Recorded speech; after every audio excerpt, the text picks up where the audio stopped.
When you're preparing to start a new project, sometimes it really pays off to rehearse some of the techniques or do test pieces. Even if they're techniques you've done before, it pays to refresh your memory on exactly how to do them. And today that means I need to work on a corner weld. I need to make a frame for a project I've got coming up. Luckily, Francis Whitaker figured this out years ago, and I use Francis's method, but it still helps to go ahead and practice it. It starts by measuring the bar 1/3 of the width short.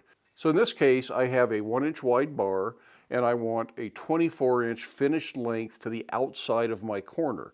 So I've taken 1/3 of that 1-inch width off of the end of the bar. So this bar is short of that 24-inch measurement by 1/3 of an inch. And this is all described in Francis's Blacksmith cookbook on page 36. There's only one paragraph and one little image, but that's all you really need to be able to do this if you pay attention to what he's saying and do some practice pieces. So let's get a fire going in the coal forge. Let's make a corner weld. So your first step then is just to cut the bar off 1/3 of the width of the bar short of what you want your final measurement to be. So if this was an 1.5-inch bar, you would cut it a 1/2 inch short. Once you've done that, you want to cut it off at 45 degrees from the center line. So center line on this, it's 1-inch material. Center line's at a 1/2 inch, so you got a 1/2 inch here, and then a 45-degree cut back there. This is the point that is 1/3 of the width of the bar short. I hope that all makes sense. And our first forging step then is going to be to upset this back. You don't want to thin it off in this direction. You want it to be thicker here. So upset this back until you get a point.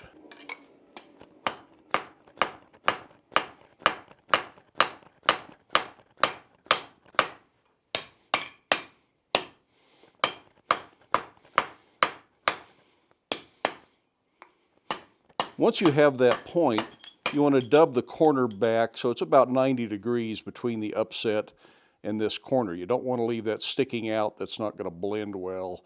This will draw out and form your corner. Plenty of material there to get the corner just right.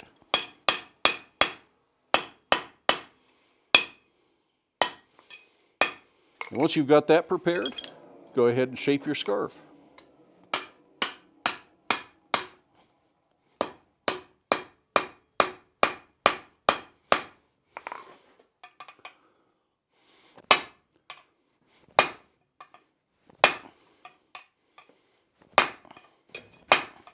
When you make your scarves, make all of them exactly the same. Don't try to make rights and lefts or fronts and backs or anything like that.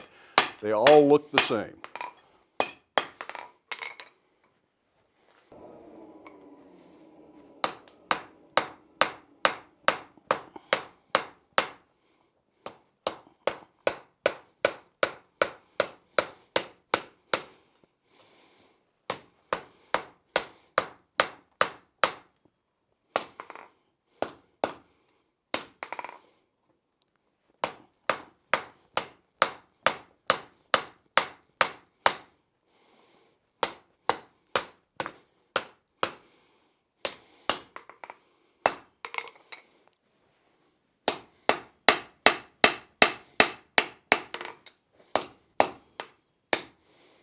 With both scarf joints looking exactly the same, when you put one down on the anvil face up, turn the other one over, you get that right and left or top, bottom, front, back, whatever you want to call it, that makes this weld work. But try not to think of it in mirror images or you're going to end up with stuff that doesn't fit right. Now that I know which sides go up, I mark them with a piece of soapstone, and that way when I bring them out of the fire, I don't have to think about which side goes up. I just make sure the soapstone mark is on the upside, and it should work. Now this will be what's referred to as a drop tongs weld, so my hands are full when I bring this out. I'm going to have my hammer someplace where I can get to it quickly and easily. I put the short piece held in the tongs down on the anvil, set the other piece on top to hold it, drop the tongs, and then I can pick up my hammer. And you got to do that quickly. If it cools off, you've missed the weld already. For flux on this kind of weld, I prefer to use something other than borax. Borax is a very slippery flux, really gets into the joint, but it makes the joint want to slide apart when you give it that first hammer blow instead of sticking the weld. I think something like Easy Weld or this stuff from Iron Mountain Flux works really well, and I kind of like the squirt bottle.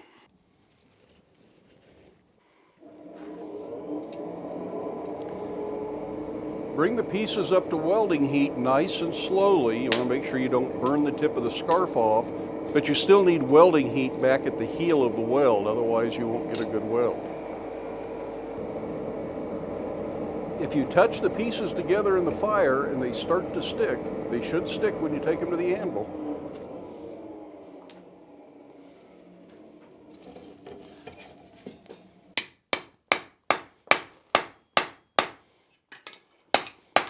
For ornamental ironwork, it's really ideal to catch the weld, refine the weld, and finish shaping the weld all in one heat if possible.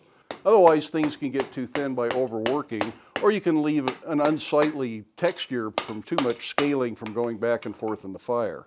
Not always going to work. I'll bet I have to put this back in at least once, but ideally you should be able to do it all in one heat.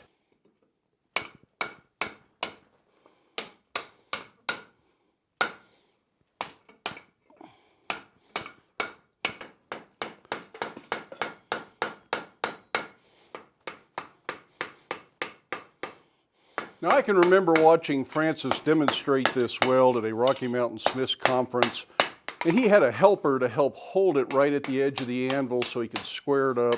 Really went a lot smoother with a helper, but they rehearsed getting it to that point, flipping it over and doing everything they needed to several times before attempting the weld.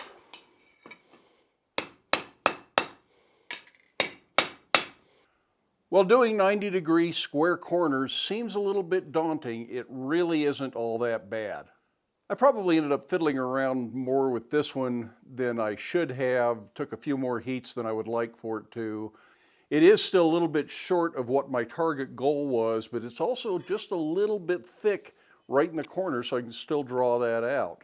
Now on one side I did burn the end off the scarf, and so it's a little ugly right there, and that's something to be avoided in future test pieces.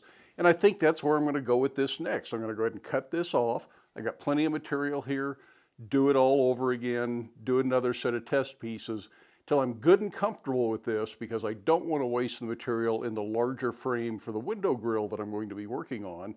And that grill will be done over a series of videos. We're going to do more test pieces for certain elements of it. We're going to assemble components of it. We're going to have to make some tooling to do this with, try some things out before I actually get to a video where I'm making and assembling the grill.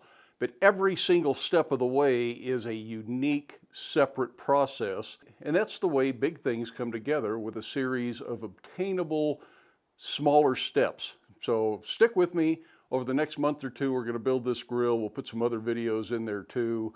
And when we get closer to actually assembling the grill, I'll show you a drawing of it, exactly what I have in mind. Remember, forge welding is not an advanced skill. It is a basic skill of the blacksmith. And by knowing how to forge weld, it opens up lots of doors, lots of different designs, lots of different options in your work. So I strongly encourage you to take the time to learn to forge weld. I hope you have time in your day to get out to your shop, but be safe, wear your safety glasses. We'll see you for the next one.